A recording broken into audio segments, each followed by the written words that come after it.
ರಾಜ್ಯದಲ್ಲಿ ನಕ್ಸಲ್ ಚಟುವಟಿಕೆ ಯುಗಾಂತ್ಯವಾಯಿತಾ? ಇವತ್ತು ಪೊಲೀಸರ ಮುಂದೆ 6 ನಕ್ಸಲರು ಶರಣಾಗಲಿದ್ದಾರೆ. ಚಿಕ್ಕಮಗಳೂರು ಜಿಲ್ಲಾಡಳಿತದ ಮುಂದೆ ನಕ್ಸಲರು ಇವತ್ತು ಸರೆಂಡರ್ ಆಗಲಿದ್ದಾರೆ. ನಕ್ಸಲ್ ನಾಯಕಿ ಮುಂಡಗಾರು ಲತಾ, ವನಜಾಕ್ಷಿ, ಸುಂದರಿ, ಮಾರೆಪ್ಪ ಅಲಿಯಾಸ್ ಜಯಣ್ಣ, ವಸಂತ, ಜೀಶ್ ಶರಣಾಗತಿ ಆಗಲಿದ್ದಾರೆ. ಸರ್ಕಾರ ರಚನೆ ಮಾಡಿರುವ ಜಿಲ್ಲಾ ಕಮಿಟಿಯ ಮುಂದೆ ಈ ನಕ್ಸಲರು ಸರೆಂಡರ್ ಆಗಲಿದ್ದಾರೆ. ಶಾಂತಿಗಾಗಿ ನಾಗರಿಕ ವೇದಿಕೆಯ ಅಡಿಯಲ್ಲಿ ನಕ್ಸಲರು ಶರಣಾಗತರಾಗಲಿದ್ದಾರೆ. ಡಿಸಿ ಮೀನಾ ನಾಗರಾಜ್, ಎಸ್ಪಿ ವಿಕ್ರಮ್ ಅಮಟೆ ಮುಂದೆ ಶರಣಾಗತಿ ಆಗಲಿದ್ದಾರೆ. ಚಿಕ್ಕಮಗಳೂರು ಜಿಲ್ಲಾಡಳಿತದ ಮುಂದೆ 6 ನಕ್ಸಲರು ಕೂಡ ಸರೆಂಡರ್ ಆಗಲಿದ್ದಾರೆ. ಇದಕ್ಕೆ ಸಂಬಂಧಪಟ್ಟಂತೆ ಇವತ್ತು ಪ್ರಕ್ರಿಯೆಗಳು ನಡೆಯಲಿದೆ. ಈ ಮೂಲಕ ರಾಜ್ಯದಲ್ಲಿ ನಕ್ಸಲ್ ಚಟುವಟಿಕೆ ಯುಗಾಂತ್ಯ ಆಗುತ್ತಾ? ಯಾರು ನಕ್ಸಲರು ಇವತ್ತು ಶರಣಾಗತರಾಗಲಿದ್ದಾರೆ?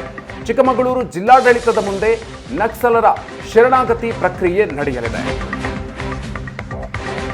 ಚಿಕ್ಕಮಗಳೂರಿನಲ್ಲಿ ಇವತ್ತು ಕೆಂಪು ಉಗ್ರರು ಶರಣಾಗಲಿದ್ದಾರೆ. ನಕ್ಸಲ್ ನಾಯಕಿ ಮುಂಡಗಾರು ಲತಾ ಎಕ್ಸ್ಕ್ಲೂಸಿವ್ ಆಗಿ ರಿಯಾಕ್ಷನ್ ಕೊಟ್ಟಿದ್ದಾರೆ. ಪ್ರಜಾತಾಂತ್ರಿಕ ಸಂವಿಧಾನ ಪರ ಹೋರಾಟವನ್ನ ಬಯಸ್ತಾ ಇದ್ದಾರೆ.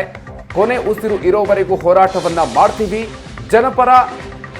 ಜನರ ಪರವಾಗಿ ಕೊನೆಯ ತನಕವೂ ನಿಲ್ತೀವಿ, ಜನರಿಗಾಗಿ ಇರ್ತೀವಿ. ಸಭೆಯ ನಂತರ ನಕ್ಸಲ್ ನಾಯಕಿ ಮುಂಡಗಾರು ಲತಾ ಹೇಳಿಕೆಯನ್ನ ನೀಡಿರೋದು.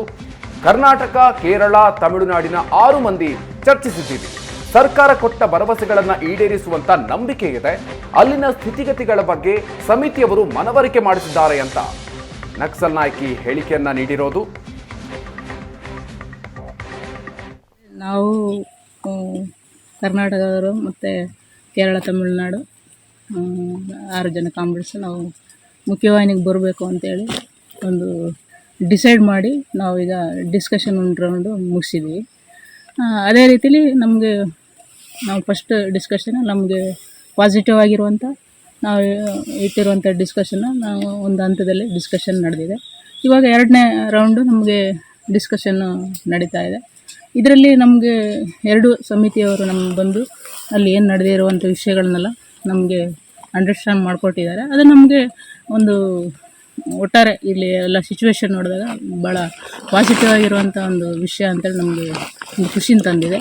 ಅದನ್ನು ನಾವು ಎಲ್ಲರೂ ಕೂಡ ನಾವು ನಮ್ಮ ಎಲ್ಲ ಕಾಮ್ರೇಡ್ಸ್ ಕೂಡ ಅದನ್ನು ನಾವು ಸ್ವಾಗತಿಸ್ತೀವಿ. ಮತ್ತು ನಾವು ಅದನ್ನು ಮುಂದೆ ನಾವು ಜನರ ಮುಂದೆ ಕೂಡ ನಾವು ಅದನ್ನು ಮುಂದೆ ತಗೊಂಡು ಹೋಗೋಕ್ಕೆ ಬಯಸ್ತೀವಿ. ನಾವು ಇಟ್ಟಿರುವಂಥ ಡಿಮ್ಯಾಂಡ್ಗಳನ್ನು ಸರ್ಕಾರ ಕೂಡ ಈಡೇರಿಸುತ್ತೆ ಅನ್ನುವಂಥ ನಮಗೆ ಭರವಸೆಯೊಂದಿಗೆ ನಾವು ಸರ್ಕಾರ ಮತ್ತು ಇಲ್ಲಿರುವಂಥ ಏನು ಎಲ್ಲ ಶ್ರಮ ಹಾಕಿದವರು ಎಲ್ಲರೂ ಮತ್ತು ಕಮಿಟಿಗಳ ಎಲ್ಲ ಮೆಂಬರ್ಸು ಕೂಡ 2 ಸಮಿತಿಯ ಮೆಂಬರ್ಸು ಕೂಡ ಏನು ಇವಾಗ ಎಲ್ಲ ರೀತಿಯ ಶ್ರಮಗಳನ್ನು ಹಾಕಿ ನಮ್ಮನ್ನು ಒಂದು ಮುಖ್ಯವಾಹಿನಿಗೆ ತಗೊಂಬಂದು ನಾವು ಅಲ್ಲಿ ಏನು ಪ್ರಜಾತಾಂತ್ರಿಕವಾಗಿ ಮತ್ತು ಸಂವಿಧಾನಾತ್ಮಕವಾಗಿ ಏನು ಹೋರಾಟ ಮಾಡಬೇಕು ಅಂತ.